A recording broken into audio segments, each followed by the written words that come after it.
बिस्मिल्लाहिर्रहमानिर्रहीम।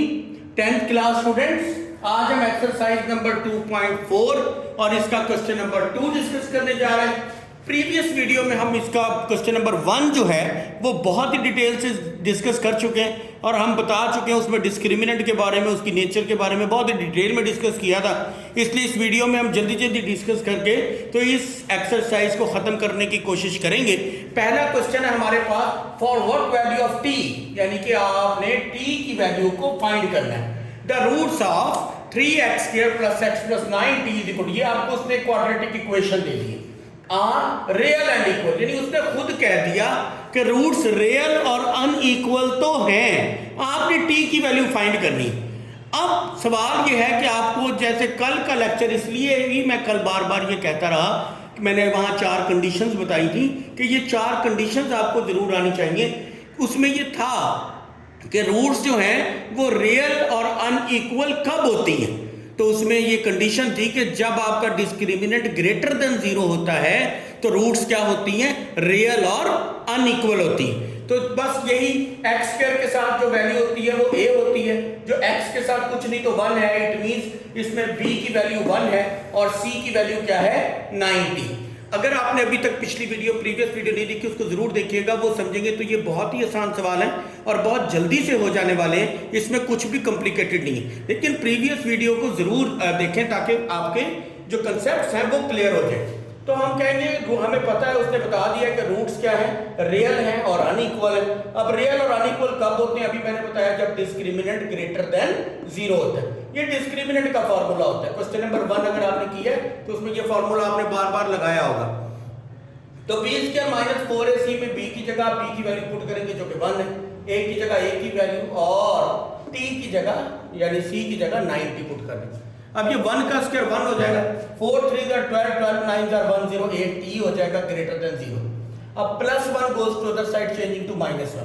अब ये एक रूल है, हमने इससे पहले पढ़ चुके हैं ये रूल प्रीवियस क्लासेस में, कि जब इनइक्वालिटी के दोनों साइड्स पर नेगेटिव साइन होता है, ये भी नेगेटिव साइन और ये भी नेगेटिव साइन, जब दोनों साइड पर नेगेटिव साइन होगा तो इनइक्वालिटी का साइन जो होता है वो बेसिकली रेसिप्रोकल चेंज हो जाता है, उलट हो जाता है। यानी कि अगर मुंह इस साइड पे है तो इसको हम चेंज कर देंगे, इस साइड पे मुंह कर देंगे और -102 मल्टीप्लाई हो रहा है, इधर आकर डिवाइड हो जाएगा, माइनस माइनस से कैंसिल हो जाएगा। तो ये आंसर आ जाएगा कि जब t लेस देन होगा किससे, 1/108 से, तो रूट्स आपकी क्या होंगी, रियल और मतलब अनइक्वल, यानी आपने t की वैल्यू को फाइंड कर लिया, सिंपल। ठीक है, होप सो कि ये क्वेश्चन नंबर 2 समझ आ गया होगा। Now we talk about it question number 3। Question number 3 में वो कहता है कि अगर एक क्वाड्रेटिक इक्वेशन, उसने आपको दे दिया इक्वेशन, ये एक क्वाड्रेटिक इक्वेशन आपको क्वेश्चन में गिवन होगी, 16x² + 7px + 49 is equal to 0। अब उसने कहा इक्वल रूट्स हैं, ठीक है, इनकी रूट्स क्या है, वहां पे क्या था प्रीवियस में, रूट्स जो हैं वो रियल और अनइक्वल है, इसमें क्या है, रूट्स इक्वल है। अब ये फिर वही पहला लेक्चर, प्रीवियस लेक्चर की तरह आपको पता होना चाहिए कि रूट्स इक्वल कब होती हैं। रूट्स तब इक्वल होती हैं जब डिस्क्रिमिनेंट इज इक्वल टू 0 होता है। तो उसने कहा, खुद ही कह दिया कि ये इक्वल हैं, तो p की वैल्यू फाइंड करें। हमने क्वाड्रेटिक इक्वेशन को लिख लिया, जो x² के साथ है वो a, जो x के साथ है वो b। तो अब 7p क्या हो जाएगा, b की वैल्यू हो जाएगी और c की वैल्यू क्या हो जाएगी, 49। अब उसने कहा हमें पता है कि रूट्स इक्वल है, जब रूट्स क्योंकि दिया हुआ है ना, गिवन है कि रूट्स आर इक्वल, तो हम ऑलरेडी पढ़ चुके हैं इक्वल कब होती है, जब डिस्क्रिमिनेंट किसके बराबर होता है, 0 के। तो अगेन b की जगह b की वैल्यू, a की जगह a, c की जगह c, 7p का स्क्वायर 49p² हो जाएगा। और जब आप 4 को 16 और 49 से मल्टीप्लाई करेंगे तो ये आपके पास आ जाएगा 3136। अब क्या हो जाएगा, ये माइनस का 3136 goes to other side change into +3136, 49 multiply हो रहा है, इधर आकर डिवाइड हो जाएगा, इसको आप कैंसिल करें तो ये 64 आ जाएगा, कैलकुलेटर से डिवाइड कर दीजिएगा 64। अब हमें तो p की वैल्यू चाहिए थी, ये तो p² है, तो हम क्या करेंगे, taking square root on both sides, दोनों साइडों पर स्क्वायर रूट ले लेंगे, तो स्क्वायर से स्क्वायर रूट जाएगा p और 64 का स्क्वायर रूट क्या आ जाएगा, 8। तो मतलब सिर्फ आपने डिस्क्रिमिनेंट की फार्मूला पुट करके वैल्यूज पुट करनी है और वैल्यूज पुट करके सिंपली इसको सॉल्व कर देना है। तो कितना इजी सा सवाल है। तो ये आपका क्वेश्चन नंबर 3 है। होप सो कि आपको समझ आ गया होगा। आसान सा सवाल है, इसको मजीद एक्सप्लेन करने की जरूरत भी नहीं है। क्वेश्चन नंबर 4 में क्या है कि अगर एक क्वाड्रेटिक इक्वेशन, यहाँ पे उसने आपको ये क्वाड्रेटिक इक्वेशन दे दी 4x² plus 8x plus q is equal to 0।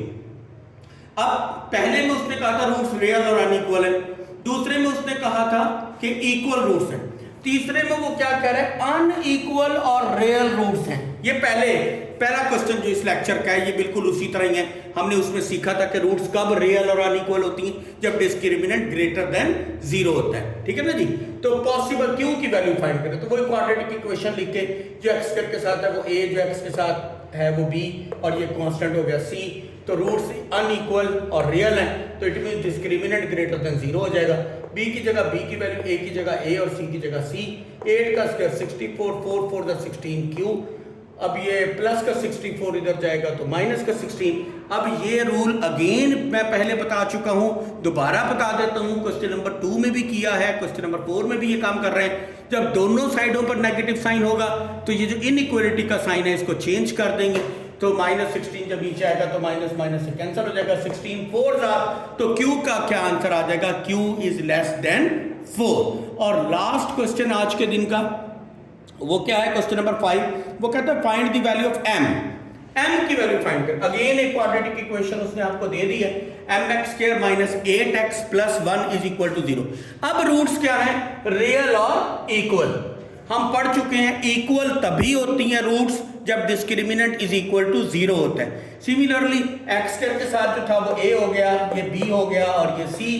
Roots equal हैं इसलिए डिस्क्रिमिनेंट को इज इक्वल टू 0 रखा, b की जगह b की वैल्यू रखी, a की जगह a की और c की जगह c की वैल्यू को रखा। तो माइनस के ऊपर जब भी स्क्वायर आए तो चेंज इनटू प्लस। मैं बार बार आपको कह चुका हूं, आपको जो भी प्रॉब्लम आता है आप जरूर इनबॉक्स में कमेंट सेक्शन में बताया करें, ताकि मुझे अंदाजा हो कि मेरे बच्चों को क्या समझ नहीं आ रहा और मैं इसको कैसे मजीद बेहतर कर सकता हूं। देखिए आप बताएंगे तो हमें बेहतरी आएगी और हम इसको मजीद अच्छे तरीके से बेहतर कर सकेंगे। तो -4m हो जाएगा, -4m इधर ही प्लस 64 इधर आएगा -64, माइनस यानी -4 मल्टीप्लाई हो रहा है कैंसिल हो जाएगा, 4 16s आ, तो m की वैल्यू क्या आ जाएगी 16। तो आज हमारी एक्सरसाइज नंबर 2.4 भी खत्म हो गई। तो इंशाल्लाह ताला कल 2.5 जिंदगी बाकी इंशाल्लाह ताला। बाकी दुआओं में याद रखिएगा। अल्लाह हाफिज।